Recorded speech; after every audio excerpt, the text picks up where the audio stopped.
Hi friends, ఈ నగరానికి ఏమైంది మీకు మాత్రమే చెప్తా, సేవ్ ద టైగర్స్ ఇలాంటి మూవీస్లో కమెడియన్గా పాపులారిటీని సంపాదించుకుని తనకంటూ ఒక ఫ్రేమ్ని క్రియేట్ చేసుకున్న యాక్టర్ అభినవ్. ఆయన హీరోగా నటించిన మూవీ మస్తు షేడ్స్ ఉన్నాయిరా. వైశాలి రాజ్ హీరోయిన్గా అయితే నటించింది. ఇన్నాళ్ళు కమెడియన్గా అందరినీ నవ్వించిన అభినవ్ హీరోగా అయితే ఏ మేరకు ఆకట్టుకున్నాడో ఈ రివ్యూలో అయితే తెలుసుకుందాం. ముందుగా మన ఛానల్ని సబ్స్క్రైబ్ చేసుకుని పక్కనే బెల్ ఐకాన్ ఉంటుంది, ఆన్లో అయితే పెట్టుకోండి. ఇంక ఈ మూవీ స్టోరీ విషయానికి వెళ్తే, మనోహర్ అలియాస్ మను ఓ మధ్యతరగతి కుటుంబానికి చెందిన వ్యక్తి.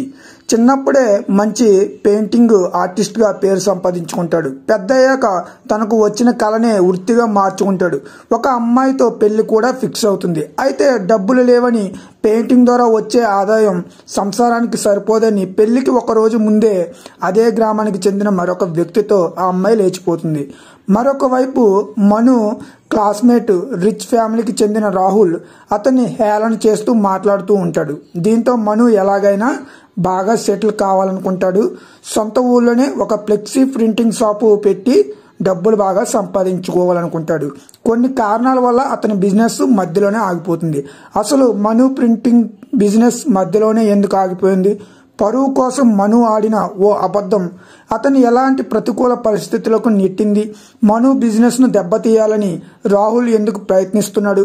చివరికి మను అనుకున్నట్లుగా ప్రింటింగ్ షాప్ పెట్టి డబ్బు సంపాదించాడా లేదా? ఉమాదేవితో తన ప్రేమ కథ సంగతి ఏంటి అనే విషయాలన్నీ తెలియాలి అంటే ఈ మూవీ ఖచ్చితంగా చూడాల్సిందే. మూవీ ఎలా ఉందనే విషయానికి వస్తే, ప్రతి ఒక్కరిలో ఏదో ఒక టాలెంట్ ఉంటుంది. దాన్ని నమ్ముకొని ముందుకు సాగితే విజయం వస్తుంది. కానీ చాలామంది తమలోని టాలెంట్ని గుర్తించకుండా ఏవేవో ఆలోచిస్తూ సమయాన్ని వృధా చేసుకోవడమే కాకుండా అసమర్థులుగా మెలిగిపోతూ ఉంటారు. అలాంటి వారిని దృష్టిలో పెట్టుకుని తెరకెక్కించిన చిత్రమే మస్తు షేడ్స్ ఉన్నాయిరా. టాలెంట్ ఉండి ఆర్థికంగా బలహీనంగా ఉన్న యువకులు పడే ఇబ్బందులేంటి? ఆర్థికంగా బలంగా లేకపోతే సొంత వాళ్ళతో పాటు ఇతరులు మనల్ని ఎలా చూస్తారు? అలాంటి పాయింట్స్ అన్నీ ఈ మూవీలో మనకి చూపించాడు డైరెక్టర్. టాలెంట్ ఉన్నవానికి ఎన్ని కష్టాలు వచ్చినా, ఎంతమంది ఇబ్బంది పెట్టినా ఏదో ఒక రోజు పెద్ద స్థాయికి ఎదుగుతాడు అనేది ఈ సినిమా ద్వారా మనం గుర్తించాలి.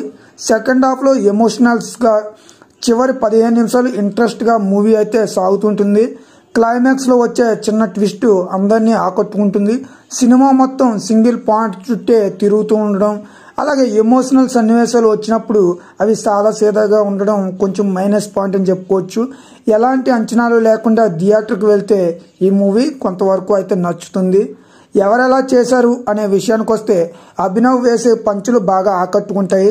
అయితే ఇన్నాళ్ళు తెరపై చూసిన దానికి పూర్తి విభిన్నంగా మనకి అభినవ్ గారు అయితే కనిపిస్తారు ఈ మూవీలో. కమెడియన్గా మాత్రమే కాదు, సీరియస్ పాత్రలో కూడా అభినవ్ చక్కగా నటించాడు. ఉమాదేవిగా వైశాలి రాజ్ తనదైన నటనతో ఆకట్టుకుంది. హీరో స్నేహితుడు శివగా మెయిన్ చక్కగా నటించాడు. చాలా చలాకీగా అయితే కనిపిస్తాడు అనమాట ఈ మూవీలో ఆయన. రవి పాత్రకు తమిళ నటుడు నిజల్ గల్ న్యాయం అయితే చేశాడు. తరుణ్ భాస్కర్ ఎమ్మెల్యేగా గెస్ట్ రోల్ అయితే చేశాడు. మిగిలిన నటీనటులు తమ పాత్ర మేరకు చక్కగా నటించారు. టెక్నికల్ పరంగా మూవీ అయితే బాగుంది. మ్యూజిక్ కూడా బాగానే ఉంది. సిద్ధు శ్రీరామ్ పాడిన లాంగ్ స్పెషల్ అట్రాక్షన్ అని చెప్పుకోవచ్చు. సినిమాటోగ్రఫీ కూడా చాలా రిచ్గా అయితే ఉంది. ఈ మూవీకి 5కి ఒక 3.2 రేటింగ్ అయితే ఇవ్వచ్చు. సో ఈ మూవీని ఫ్యామిలీతో చూడొచ్చు అంటే ఖచ్చితంగా చూడొచ్చు.